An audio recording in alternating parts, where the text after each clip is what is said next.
Imaginem um mundo à beira do abismo. Os Estados Unidos, após meses de pressão crescente, tomam a decisão fatídica: intervenção militar direta na guerra entre a Rússia e a Ucrânia.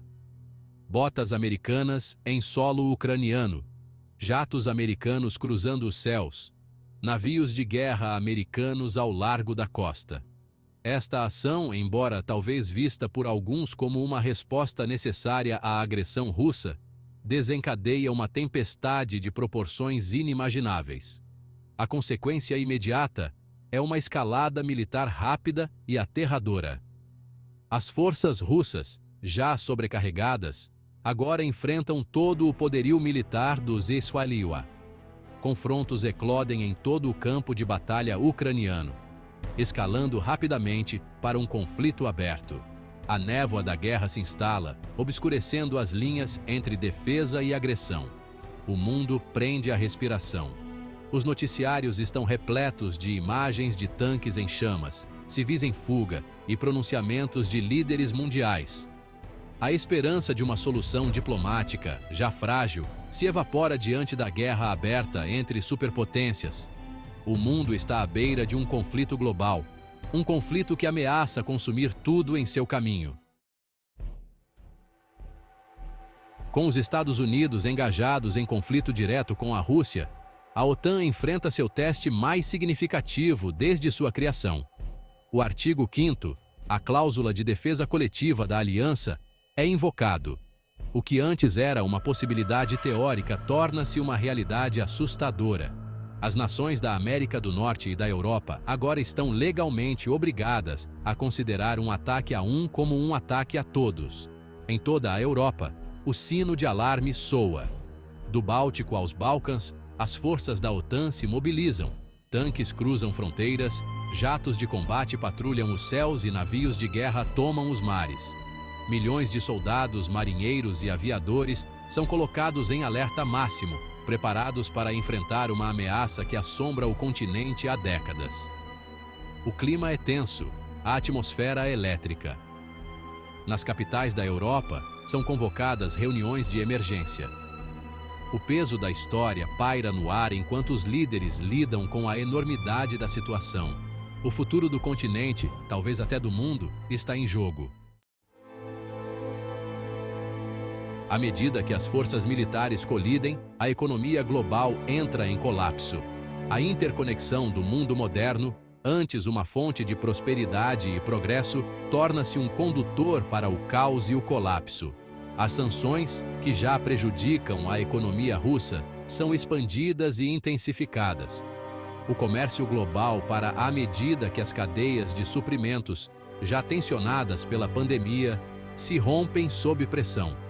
Os mercados financeiros, já voláteis, entram em queda livre. O valor do dólar despenca, enquanto o preço do ouro e de outros ativos seguros dispara. A venda em pânico toma conta de investidores em todo o mundo, levando a uma recessão global de escala sem precedentes. Empresas grandes e pequenas fecham suas portas, incapazes de lidar com a incerteza econômica. O custo humano deste terremoto econômico é impressionante. Milhões perdem seus empregos, suas economias, suas casas. As taxas de pobreza disparam e a agitação social se espalha como um rastilho de pólvora. O tecido social, já desgastado por anos de polarização política e desigualdade econômica, começa a se desfazer. Seção 4. Um novo eixo. China, Irã e Coreia do Norte entram na disputa. O conflito na Ucrânia não é mais um assunto regional. Tornou-se o epicentro de uma nova luta global. Uma luta entre democracia e autoritarismo. Sentindo uma oportunidade, os aliados da Rússia, encorajados pela escalada do conflito, aproveitam o momento para avançar com suas próprias agendas. A China, sempre oportunista, aproveita o caos para afirmar sua dominância na região Ásia-Pacífico. Os exercícios militares no Mar da China Meridional tornam-se mais frequentes e agressivos à medida que Pequim testa a determinação dos Estados Unidos e seus aliados. Taiwan, há muito na mira da ambição chinesa, observa com crescente apreensão. O Irã, sentindo um enfraquecimento da influência americana no Oriente Médio, intensifica seu apoio a milícias e organizações terroristas. A região já volátil mergulha ainda mais no caos, ameaçando o fornecimento global de energia. A Coreia do Norte, encorajada pela falta de atenção internacional, retoma seus testes nucleares e de mísseis balísticos, levantando o espectro de um Estado pária com armas nucleares. Seção 5. O custo humano. Uma crise de refugiados de escala sem precedentes.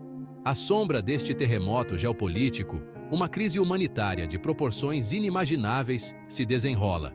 Milhões de ucranianos presos no fogo cruzado são forçados a fugir de suas casas, tornando-se refugiados em sua própria terra.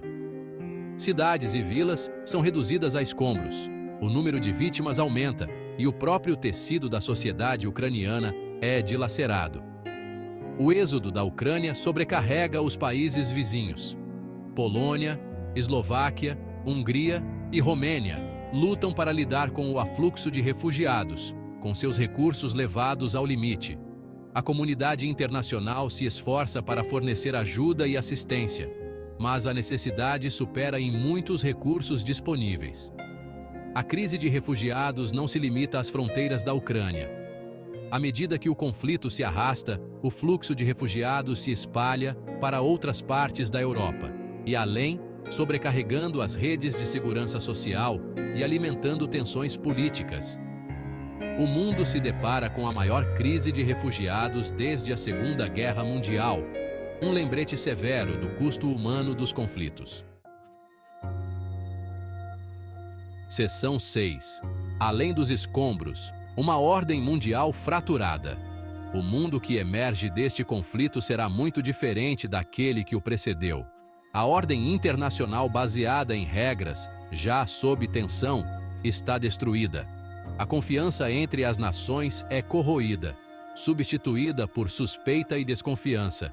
As instituições que governam as relações internacionais há décadas, das Nações Unidas à Organização Mundial do Comércio, estão enfraquecidas, sua legitimidade questionada. Nesta nova ordem mundial, a força faz o direito. Os Estados Unidos, com sua reputação manchada por sua intervenção na Ucrânia, recuam de seu papel como líder global. China e Rússia, encorajadas por seu novo poder, preenchem o vácuo, buscando remodelar o mundo à sua própria imagem. A era da globalização acabou. Os países se voltam para dentro, priorizando os interesses nacionais em detrimento da cooperação internacional. As barreiras comerciais aumentam, as cadeias de suprimentos são regionalizadas e o livre fluxo de informações é restrito. O mundo se torna um lugar mais perigoso e incerto, um mundo onde o conflito é mais provável e a cooperação mais difícil.